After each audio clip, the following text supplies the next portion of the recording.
ദൈവത്തിൻ്റെ അതിപരിശുദ്ധമായ നാമം വാഴ്ത്തപ്പെടുമാറാകട്ടെ. ഈ ഗ്രൂപ്പിലെ എല്ലാ പ്രിയപ്പെട്ടവരും കർത്താവായ യേശു ക്രിസ്തുവിന്റെ നാമത്തിൽ എൻ്റെ സ്നേഹവന്ദനം. വീണ്ടും ഒരു പ്രാവശ്യം കൂടെ നിങ്ങളുമായി ദൈവവചനം പങ്കുവയ്ക്കുവാൻ നൽകപ്പെട്ട നല്ല നിമിഷങ്ങളെ ഓർത്ത് നന്ദിയോടെ ദൈവത്തെ സ്തുതിക്കുന്നു, വാഴ്ത്തുന്നു. ഇന്ന് അല്പസമയത്തെ ചിന്തയ്ക്ക് വേണ്ടി എന്നെ ഈയിടെയായി വളരെയധികം ഉറപ്പിക്കുകയും ചിന്തിപ്പിക്കുകയും ഒക്കെ ചെയ്ത ഒരു വചനമാണ്. എല്ലാവർക്കും വളരെ സുപരിചിതമായ ഒരു വേദവാക്യമാണ്. 1 പത്രോസ് 5-ാം അധ്യായം അതിൻ്റെ 7-ാം വാക്യം. അവൻ നിങ്ങൾക്കായി കരുതുന്നതാകിയാൽ നിങ്ങളുടെ സകല ചിന്താകുലവും അവൻ്റെ മേൽ ഇട്ടുകൊള്ളുവിൻ. കുഞ്ഞുകുട്ടികൾ മുതൽ വലിയവർ വരെ എല്ലാവർക്കും വളരെ സുപരിചിതമായ ഒരു വേദവാക്യമാണ് ഇത്. വീണ്ടും ഒരു ആവർത്തി കൊണ്ട് ഞാൻ വായിക്കുന്നു. അവൻ നിങ്ങൾക്കായി കരുതുന്നതാകിയാൽ നിങ്ങളുടെ സകല ചിന്താകുലവും അവൻ്റെ മേൽ ഇട്ടുകൊള്ളുവിൻ. ദൈവം നമ്മെ നടത്തുന്ന ഓരോ വിധങ്ങൾ ഓർത്താൽ, ദൈവം നമുക്ക് വേണ്ടി കരുതുന്ന ഓരോ വിധങ്ങൾ ഓർത്താൽ എത്ര വർണ്ണിച്ചാലും നമുക്ക് മതി വരികയില്ല. ഞാൻ പലപ്പോഴും ചിന്തിക്കാറുണ്ട്, ദൈവത്തിൻ്റെ വിചാരങ്ങളൊക്കെ എത്ര ഘനവും എത്ര ആഴമേറിയതാണ്. മാനുഷിക ചിന്തകൾക്കൊരിക്കലും അത് ആ മാനുഷിക ബുദ്ധികൾക്ക് ഒരിക്കലും അത് മനസ്സിലാക്കാനായിട്ട് കഴിയുകയില്ല. ദൈവത്തെ അറിയുന്ന, ദൈവത്തെ വിശ്വസിക്കുന്ന അല്ലെങ്കിൽ യേശു വിശ്വസിക്കുന്ന അനേക വ്യക്തികളുണ്ട്. പക്ഷേ അവരെ കൈക്കൊള്ളുന്ന വ്യക്തികൾ എന്ന് പറയുന്നത് വളരെ ചുരുക്കമാണ്. അപ്പോൾ യേശുവിൻ്റെ പ്രവൃത്തികളും യേശു ചെയ്ത അത്ഭുതങ്ങളും അടയാളങ്ങളും ദൈവം നടത്തുന്ന എല്ലാ വഴികളും എല്ലാവർക്കും അറിയാം.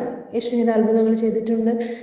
എല്ലാവരും ബൈബിൾ വായിക്കുന്നവരാണ്. കുറേയധികം നമ്മളിപ്പോൾ വിശ്വാസികൾ മാത്രമല്ല, അവിശ്വാസികളായിരിക്കുന്ന ജാതികളായിരിക്കുന്ന പ്രിയപ്പെട്ടവർ വരെ ഈ വേദപുസ്തകം വായിക്കാറുണ്ട്. പക്ഷെ അവരാരും അതിനെ കൈക്കൊള്ളാൻ തയ്യാറാകുന്നില്ല. കാരണം ഇതൊരിക്കലും മാനുഷിക ബുദ്ധികൾക്ക് നമുക്ക് മനസ്സിലാക്കാൻ പറ്റുന്ന ഒന്നല്ല കർത്താവിൻ്റെ പ്രവർത്തികൾ എന്ന് പറയുന്നത്. ഇപ്പോൾ വ്യക്തിപരമായി ഈ ഒരു ഗ്രൂപ്പിലെ എല്ലാ അംഗങ്ങൾക്കും പറയാൻ കഴിയുന്ന ഒരു സാക്ഷ്യമാണ്, കർത്താവ് നമുക്ക് വേണ്ടി കരുതുന്നത് കൊണ്ട് നമ്മുടെ സകല ചിന്താകുലവും കർത്താവിൻ്റെ മേൽ നമുക്ക് ഇട്ടുകൊള്ളുവാൻ കഴിയും. നമ്മുടെ കർത്താവിൻ്റെ ഒരു വലിയ പ്രത്യേകതയാണ്, ദൈവം നമുക്ക് വേണ്ടി എല്ലാ വഴികളും കരുതുന്നതുകൊണ്ട് എല്ലാ ചിന്താകുലങ്ങളും അല്ലെങ്കിൽ നമ്മുടെ എല്ലാ ആകുലതകളും കർത്താവിൻ്റെ സന്നിധിയിൽ ഇട്ടുകൊള്ളുവാൻ കർത്താവ് നമ്മോട് പറയാം. കർത്താവ് പറയുന്നുണ്ട്, അധ്വാനിക്കുന്നവരും ഭാരം ചുമക്കുന്നവരുമായുള്ളവരെ നിങ്ങൾ എൻ്റെ അടുക്കൽ വരുവിൻ. അപ്പോൾ നമ്മൾ ഈ ലോകത്തായിരിക്കുമ്പോൾ പലവിധമായ ചിന്തകൾ നമ്മളെ അലട്ടാറുണ്ട്. മാനുഷികമായ ഒരുപാട് ചിന്തകൾ നമ്മളെ അലട്ടാറുണ്ട്. പക്ഷേ കർത്താവ് പറയാണ്, നിങ്ങൾ അതിലൊന്നും ആകുലപ്പെടേണ്ട. അല്ലെങ്കിൽ ഒരു വിഷയം മാത്രമല്ല, 2 വിഷയങ്ങൾ മാത്രമല്ല, നിങ്ങളുടെ സകല ചിന്താകുലങ്ങളും നിങ്ങളുടെ സകല വിഷയങ്ങളും നിങ്ങൾ എൻ്റെ സന്നിധിയിൽ ഇട്ടുകൊള്ളുക, അതിന് ഞാൻ പരിഹാരം വരുത്തും, ഞാൻ നിങ്ങൾക്ക് വേണ്ടി കരുതുമെന്ന് പറയുന്ന ഒരു കർത്താവിനെ നമുക്കറിയാം.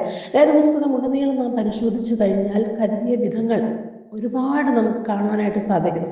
5 അപ്പം കൊണ്ട് 5000 പേരെ പോഷിപ്പിച്ചൊരു ദൈവത്തെ നമുക്ക് കാണാം.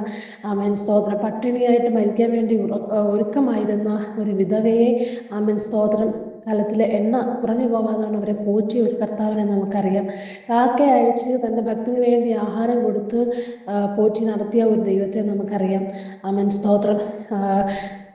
അതേപോലെ തന്നെ നമുക്ക് കാശില്ലാതിരുന്നിട്ടും കരം അടയ്ക്കാൻ കാശില്ലാതിരുന്നിട്ട് വീണ്ടും വായിൽ ദ്രഹ്മപ്പണം ഒരുക്കി ആമേൻ, സ്തോത്രം, കരം കൊടുക്കാൻ വേണ്ടി പത്രോസിനെ സഹായിച്ച ഒരു കർത്താവിനെ നമുക്കറിയാം. അങ്ങനെ കരുതിയ വിധങ്ങൾ എത്ര വർണ്ണിച്ചാലും നമുക്ക് ഒരിക്കലും മതി വരികയില്ല. നമ്മുടെ വ്യക്തിപരമായ ജീവിതത്തിൽ നമ്മൾ എടുത്തു കഴിഞ്ഞാലും നമ്മൾ ജനിച്ച നിമിഷം മുതൽ ഈ ദിവസം വരെയും ഓരോ കാര്യങ്ങളിലും കർത്താവ് നമ്മളെ നടത്തുകയായിരുന്നു. ആമേൻ, നമ്മൾ ഒരിക്കലും അത് പലപ്പോഴും നമ്മളത് പൂർണ്ണമായി മനസ്സിലാക്കാതെ നാം പോയിട്ടുണ്ടെങ്കിലും മനസ്സിലാക്കേണ്ട കാര്യം, എല്ലാ വഴികളിലും ആമേൻ, നമ്മുടെ എല്ലാ വഴികളിലും കർത്താവ് നമ്മെ അറിയുന്നു. കർത്താവ് അറിയാതെ നമ്മുടെ ജീവിതത്തിൽ യാതൊന്നും സംഭവിക്കുന്നില്ല. സങ്കീർത്തനം 139 വായിച്ചാൽ നമുക്ക് വളരെ മനോഹരമായ ഒരു സങ്കീർത്തനമാണ്. അതിനകത്ത് ഉടനീളം പറയുന്നുണ്ട്, ആമേൻ, സ്തോത്രം, ഞാൻ അമ്മയുടെ ഉദരത്തിൽ ഉരുവാകുന്നതിന് മുൻപ് കർത്താവ് എന്നെ അറിഞ്ഞു. ഞാൻ പിണ്ടാകാരമായിരുന്നപ്പോൾ നീ എന്നെ അറിഞ്ഞു. ഞാൻ പോകുന്ന ഇടം, ഞാൻ സംസാരിക്കുന്നത് ഉൾപ്പെടെ, ഞാൻ ചിന്തിക്കുന്നത് ഉൾപ്പെടെ കർത്താവ് അറിയുന്നു എന്നുള്ളതാണ്. ആമേൻ, സ്തോത്രം. നാം ഹൃദയത്തിൽ ഒരു കാര്യം ചിന്തിച്ചാൽ, അല്ലെങ്കിൽ ഒരു വിഷയത്തെക്കുറിച്ച് നാം ഹൃദയത്തിൽ ചിന്തിക്കുമ്പോൾ, ആമേൻ, സ്തോത്രം, അതറിയുന്ന ഒരു കർത്താവ്, നമ്മുടെ ആവശ്യങ്ങൾ നാം ചോദിക്കുന്നതിന് മുൻപേ അറിയുന്ന ഒരു കർത്താവ്, അതാണ് നമ്മുടെ കർത്താവിൻ്റെ ഏറ്റവും വലിയ പ്രത്യേകത എന്ന് പറയുന്നത്. ആമേൻ, സ്തോത്രം. നമുക്കറിയാം, ഇപ്പം എൻ്റെ ഒരു വ്യക്തിപരമായ ഒരു സാക്ഷ്യം ഞാൻ നിങ്ങളുമായി പങ്കുവയ്ക്കാൻ ആഗ്രഹിക്കുകയാണ്. അതായത്, ദൈവം എന്നെ കരുതിയ ഒരുപാട് വഴികളുണ്ട്, ഒരുപാട് വിധങ്ങളുണ്ട്. എന്നാൽ പോലും ദൈവം എനിക്ക് വേണ്ടി കരുതിയ ഏറ്റവും എനിക്ക് വളരെ എൻ്റെ ആവശ്യപ്പെട്ടത് ദൈവം എന്നെ സഹായിച്ച ഒരു വ്യക്തിപരമായ എൻ്റെ ഒരു അനുഭവം കൂടെ പങ്കുവയ്ക്കാൻ ഞാൻ ആഗ്രഹിക്കുകയാണ്. ഒരിക്കൽ ഞാൻ ഒരു വിഷയത്തിന്മേൽ വളരെയധികം ആഗ്രഹപ്പെട്ടിരുന്നു. അതായത്, ഒരു വ്യക്തിക്ക് എൻ്റെ പിതാവ് കുറച്ച് പൈസ കൊടുക്കാനായിട്ടുണ്ടായിരുന്നു.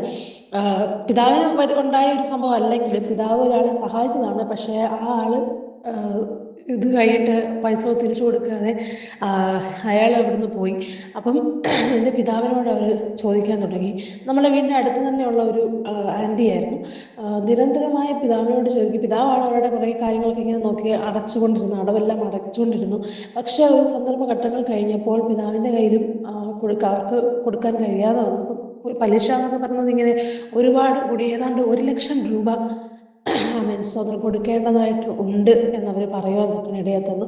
പിതാവ് ആ വ്യക്തിയെ പോയി ഒരുപാട് നിരന്തരം സമയം കണ്ടു, അവരോട് വസ്തുക്കളെല്ലാം പറഞ്ഞു. പക്ഷേ എങ്കിലും അവർ പൈസ കൊടുക്കാൻ തയ്യാറായിരുന്നില്ല.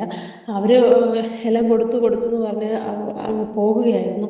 പക്ഷേ പിതാവിൻ്റെ മനസ്സിൽ പിതാവാണല്ലോ സഹായിച്ചത്, അതുകൊണ്ട് ഒരു ബുദ്ധിമുട്ട് ഇങ്ങനെ കിടന്നു. അപ്പം ഇവർ നിരന്തരമായി ഞങ്ങളെ ബുദ്ധിമുട്ടിച്ചുകൊണ്ടേയിരുന്നു. അപ്പം ഒരുപാട് ഒരുപാട് പ്രശ്നങ്ങൾ അതിനിടയ്ക്കൊക്കെ വന്നു. അപ്പോൾ ഒരു സന്ദർഭഘട്ടത്തിൽ ഞാൻ അവരെ കോൺടാക്ട് ചെയ്തു. എന്നിട്ട് ഞാൻ പറഞ്ഞു, ഞാൻ കറക്റ്റ് സമയത്ത് ഞാൻ നിങ്ങൾക്ക് പൈസ തരാമെന്നൊക്കെ പറഞ്ഞ് ഞാനത് ജോലി ചെയ്തുകൊണ്ടിരിക്കുകയാണ്. പക്ഷേ എൻ്റെ കയ്യിൽ നിവർത്തിയില്ല. ഞാൻ പറഞ്ഞ ഡേറ്റ് എത്തിയിട്ട് എൻ്റെ കയ്യിൽ അത് 5-ൻ്റെ പൈസ ഇല്ല. എനിക്ക് ആ ദിവസം 1,00,000 രൂപ വേണം. എന്ത് ചെയ്യണമെന്ന് എനിക്കറിയില്ല. ഞാൻ ആലുവ രാജ്യത്ത് വർക്ക് ചെയ്തുകൊണ്ടിരിക്കുന്ന സമയത്താണ്. അന്ന് നൈറ്റ് ഡ്യൂട്ടി കഴിഞ്ഞ് ഞാൻ വീട്ടിൽ വരുമ്പോൾ ഇവരെന്നെ കോൾ ചെയ്തു. എന്നെ ഒരുപാട് വഴക്കൊക്കെ പറയാൻ തുടങ്ങി, ഇടയിൽ തീർന്നു. ഞാൻ ഇതെല്ലാം കേട്ടിരുന്നു. പക്ഷേ എനിക്കറിയത്തില്ല ഞാൻ എന്ത് ചെയ്യും. ഞാൻ ഈ കോൾ കട്ട് ചെയ്തതിന് ശേഷം ഞാൻ കർത്താവിൻ്റെ സന്നിധിയിൽ പോയി ഒന്ന് വാവിട്ട് കരയാൻ തൊക്കെ ഇടയിൽ തീർന്നു. ആരുമില്ല എൻ്റെ റൂമിൽ, ആരും കേൾക്കാനില്ല. പക്ഷെ ഞാൻ വാവിട്ട് കരഞ്ഞു. എനിക്ക് വളരെയധികം സങ്കടമുണ്ടായി. അങ്ങനെ ഞാൻ നേരെ എൻ്റെ ഭവനത്തിലെത്തി ചേർന്നു. ആ ഭവനത്തിൽ വന്നിട്ട് കൊടുക്കാമെന്നുള്ള രീതിയിൽ ഞാൻ വന്നു. പക്ഷേ എനിക്കറിയില്ല, എൻ്റെ കയ്യിലൊന്നുമില്ല. ഞാൻ ആലുവ റെയിൽവേ സ്റ്റേഷൻ അവിടുന്ന് ട്രെയിൻ തുടങ്ങി വീട് വരെ പലവിധമായ ലോൺ ആപ്പുകൾ സെർച്ച് ചെയ്യാൻ നിൽക്കണേണ്ടത്. ഒരു നിമിഷം പോലും എൻ്റെ ഫോൺ താഴ്ത്തി വെച്ചില്ല. അതുവരെ ഞാനിങ്ങനെ ലോൺ ആപ്പുകൾ കണ്ടിന്യൂസ്ലി സെർച്ച് ചെയ്തു. പക്ഷേ ഒന്നും എനിക്ക് പൈസ തരുന്നത് എല്ലാം റിജക്റ്റായി പോവുകയാണ്. അങ്ങനെ ഞാൻ ഭവനത്തിൽ വളരെയധികം സങ്കടത്തോടെ ഇരിക്കുകയാണ്. പിറ്റേ ദിവസം പൈസ കൊടുക്കണം, എന്ത് ചെയ്യണമെന്ന് അറിയത്തില്ല. പിറ്റേ ദിവസം രാവിലെ ഞാൻ എഴുന്നേറ്റു. ഇവരുടെ കോൾ ഫേസ് ചെയ്യണമല്ലോ, അത് തന്നെയാണ് ഏറ്റവും വലിയൊരു ബുദ്ധിമുട്ട്. അപ്പം ഞാൻ രാവിലെ എഴുന്നേറ്റു. രാവിലെ ഞങ്ങൾ വേറെ ഭവനത്തിൽ പോയി കുറച്ച് പലിശയ്ക്ക് പൈസ എടുത്ത് ഇവർക്ക് കൊടുക്കാമെന്നുള്ള രീതിയിൽ ഞങ്ങൾ പോയി.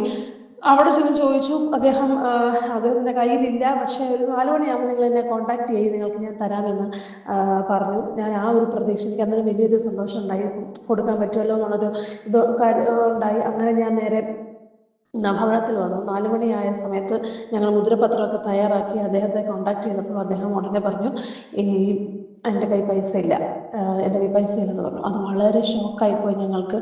അപ്പം ഭവനത്തിൽ ഇറങ്ങുന്നതിന് തൊട്ട് മുമ്പ് വീണ്ടും എന്നെ അവർ കോൺടാക്ട് ചെയ്തു. അപ്പം ഞാൻ പറഞ്ഞു, ഇന്ന് 6 മണിയാകുമ്പോൾ നിങ്ങൾക്ക് ഞാൻ പൈസ തന്നിരിക്കും എന്ന് പറയുവാൻ തൊക്കെ ഇടയായി തന്നു. അപ്പം എൻ്റെ ഭവനത്തിൽ ഇറങ്ങി. അപ്പം ഞാൻ കോൾ കട്ടതിന് ശേഷം എൻ്റെ വീട്ടുകാരെല്ലാം എന്നോട് ചോദിച്ചു, നീ എന്ത് ധൈര്യത്തിലായി പൈസ ഉണ്ടെന്ന് പറഞ്ഞത്? അദ്ദേഹം നമുക്കൊരു ഉറപ്പും തന്നില്ലല്ലോ, പിന്നെ നീ എന്ത് ധൈര്യത്തിലാണ് ഈ 6 മണിക്ക് പൈസ കൊടുക്കുന്നത് പറഞ്ഞത്? നീ അത് പറയുമ്പോൾ ഒരുപാട് പ്രശ്നങ്ങൾ ഉണ്ടാകും എന്നൊക്കെ പറഞ്ഞ് ഒരുപാട് വഴക്ക് പറഞ്ഞു. പക്ഷെ ഞാൻ അവിടെ നിന്നുകൊണ്ട് പറഞ്ഞു, എനിക്കറിയത്തില്ല, ഞാൻ കർത്താവിന് വേണ്ടി കരുതും എന്ന് പറഞ്ഞ് ഞാൻ ഭവനത്തിൽ നിന്ന് ഇറങ്ങാൻ തൊക്കെ എടുത്തത്. ഞാൻ പിതാവും പോയി ഞങ്ങൾ മുദ്രപത്രമൊക്കെ തയ്യാറാക്കിയിരിക്കുമ്പോഴാണ് ഇദ്ദേഹത്തിൻ്റെ കോൾ വന്നിട്ട് പറഞ്ഞു, നിങ്ങൾക്ക് പൈസ ഇല്ല, തരാൻ കഴിയില്ലെന്ന് പറഞ്ഞു. അതെനിക്ക് ഭയങ്കര സങ്കടം. ഞാൻ വളരെ നിരാശയോടെ ഞാൻ എൻ്റെ പിതാവിൻ്റെ മുഖത്ത് ഞങ്ങൾ രണ്ടും നോക്കിങ്ങനെ ഇരിക്കുകയാണ്. അവിടുന്ന് ഞങ്ങൾ വീണ്ടും വീട്ടിലേക്ക് വരുന്ന വഴിയിലെത്തിയപ്പോൾ സോദരൻ എൻ്റെ പിതാവ് പറഞ്ഞു, ഇവിടെ നമുക്കൊരു ആൻറ്റി ഉണ്ട്, നമുക്ക് ജസ്റ്റ് ഒന്ന് ചുമ്മാ ചോദിച്ചു നോക്കാം, എൻ്റെ ഒരു പഠനാവശ്യത്തിനാണെന്ന് പറയാം, നമുക്കൊന്ന് ചോദിച്ചു നോക്കാം, കിട്ടുമെന്ന് അറിയില്ലെങ്കിലും നമുക്ക് പോകാമെന്ന് പറഞ്ഞാണ് പോയി. ഞാൻ വളരെ സങ്കടത്തോടെ വളരെ ഭാരത്തോടെ ഇരിക്കുകയാണ്. അത് ഞങ്ങളെ ഭവനത്തിൽ കയറി കാര്യങ്ങളൊക്കെ സംസാരിച്ചു. എൻ്റെ പഠനാവശ്യത്തിനാണെന്നൊക്കെ സംസാരിച്ച് വന്നപ്പോൾ കറക്റ്റ് 6 മണി എന്ന സമയം എത്തിയപ്പോൾ സ്തോത്ര ആൻറ്റി ഞങ്ങൾക്ക് പൈസ തരാമെന്ന് പറഞ്ഞ് 6 മണിക്ക് ആ ചെക്കിൽ ഒപ്പിട്ട് വരുവാനൊക്കെ 1,00,000 രൂപ, കറക്റ്റ് 1,00,000, പലിശയില്ല, വേറെ കാര്യങ്ങളൊന്നുമില്ല. കറക്റ്റ് എൻ്റെ ഒരു ചെക്കിൽ 6 മണി എന്ന സമയമായപ്പോൾ കർത്താവ് എനിക്ക് വേണ്ടി കരുതാൻ നിൽക്കണ ഇടയായിരുന്നു. അതെൻ്റെ ജീവിതത്തിൽ ഒരു വലിയ അത്ഭുതമാണ്. കേൾക്കുന്നവർക്ക് അതൊരു നിസ്സാരമായി തോന്നിയേക്കാം. പക്ഷേ എൻ്റെ ജീവിതത്തിൽ ഞാൻ കണ്ട കർത്താവ് എനിക്ക് വേണ്ടി കരുതിയ ഏറ്റവും ആക്യുറേറ്റായിട്ട് ദൈവം എനിക്ക് വേണ്ടി കരുതിയ ഒരു വിധമാണിത്. അപ്പോൾ ദൈവത്തിൻ്റെ പ്രവൃത്തികൾ എത്ര വർണ്ണിച്ചാലും മതി വരികയില്ല. ഒരിക്കലും നമ്മൾ അധൈര്യപ്പെട്ടു പോകാതെ ഏത് വിഷയത്തിലും നാം ഭാരത്തോടെ ആയിരിക്കുന്നു. നിങ്ങൾ ആരും അധൈര്യപ്പെട്ടു പോകണ്ട. ദൈവം നമുക്ക് വേണ്ടി കരുതും. നമ്മൾ പ്രാർത്ഥിക്കുന്നതിനും നമ്മൾ ചോദിക്കുന്നതിനും നിലയ്ക്കുന്നതിനും മുൻപേ അറിയുന്ന ഒരു കർത്താവ് നമുക്ക് വേണ്ടി അത്യന്തപരമായി നമുക്ക് വേണ്ടി ചെയ്യും. അതുകൊണ്ട് സ്തോത്രം. ആ ബലമുള്ള കർത്താവിൻ്റെ കൈ കീഴെ താണിരുന്ന് കൊടുത്താൽ മാത്രം മതി. ദൈവം നിങ്ങളെ അനുഗ്രഹിക്കുമാറാകട്ടെ. ഈ വചനങ്ങൾ ആ കർത്താവ് അനുഗ്രഹിക്കുമാറാകട്ടെ. ആമേൻ.